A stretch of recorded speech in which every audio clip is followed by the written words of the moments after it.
बांके बिहारी जी की बहुत ही सुंदर कहानी। आए दिन बांके बिहारी जी की कहानी सुनने को मिलती रहती है। कहते हैं कि भगवान जब मथुरा जाने लगे थे तो उन्होंने कहा था कि मैं शरीर से बेशक यहाँ से जा रहा हूँ, लेकिन मेरी आत्मा सदैव वृंदावन में निवास करेगी। मैं आत्मा से एक क्षण के लिए भी वृंदावन से दूर नहीं जाऊंगा।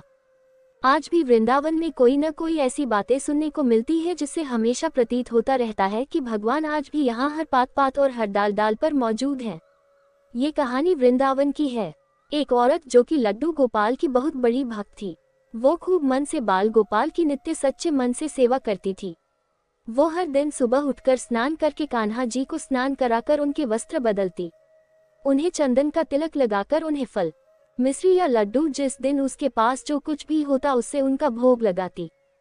लल्ला को भोग लगाकर ही वो खुद कुछ खाती, फिर शाम में भी उनका आरती कर उन्हें भोग लगती। पूरे दिन मन में हमेशा उनका नाम लेते रहती। एक क्षण भी ऐसा नहीं होता जिसमें वो अपने कान्हा को याद नहीं करती हो। एक दिन सुबह से उसे बहुत तेज हिचकी आ रही थी और वो बंद ही नहीं हो रही थी, जिसके कारण वो बहुत परेशान थी। तभी अचानक उसकी बेटी उससे मिलने आ गई और उसके वहां आते ही उसकी हिचकी ठीक हो गई। बेटी ने माँ का हाल चाल पूछा तो उसकी माँ ने कहा, ऐसे तो सब ठीक है मेरे लड्डू गोपाल की कृपा से, लेकिन पता नहीं आज सुबह से मुझे बहुत तेज हिचकी आ रही थी जो रुकने का नाम ही नहीं ले रही थी। उसकी बेटी ने कहा, अरे माँ तेरी हिचकी तो मेरी वजह से आ रही थी, क्योंकि आज सुबह से मैं तुम्हें बहुत याद कर रही थी और इसलिए मेरे आते ही तुम्हारी हिचकी ठीक हो गई। माँ ने पूछा, ऐसा सच में होता है क्या? बेटी ने कहा, हाँ माँ ऐसा ही होता है, अगर किसी को कोई बहुत मन से याद करता है तो इस वजह से उसे तेज हिचकी आती है। अब तो वो औरत बहुत परेशान हो गई कि मैं तो दिन रात हर पल हर क्षण अपने गोपाल को याद करते रहती हूँ। ये मुझसे बहुत बड़ी गलती हो गई, मेरी इस गलती की वजह से मेरे उस छोटे से लड्डू गोपाल को कितनी हिचकी हो रही होगी। वो जोर जोर से रोने लगी और कहने लगी, मुझे माफ करना मेरे लल्ला, मेरी वजह से तुम्हें कितना कष्ट उठाना पड़ा होगा। वो मेरा छोटा सा लल्ला हिचकी कर कर के परेशान हो गया होगा।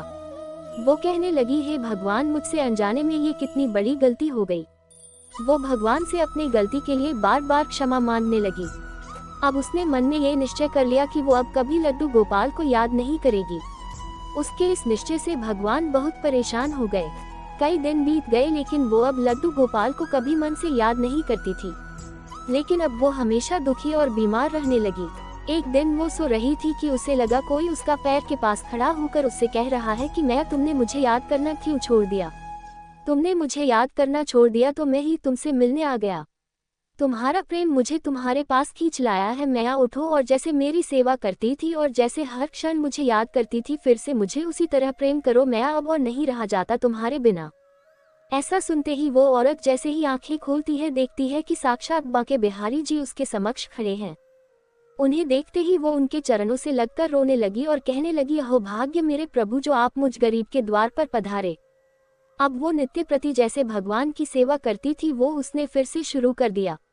इस कहानी से यही प्रेरणा मिलती है कि भगवान सदैव प्रेम के भूखे हैं। उन्हें अगर आप प्रेम से जो कुछ भी बोलते हैं तो वो जरूर आपकी सुनते हैं।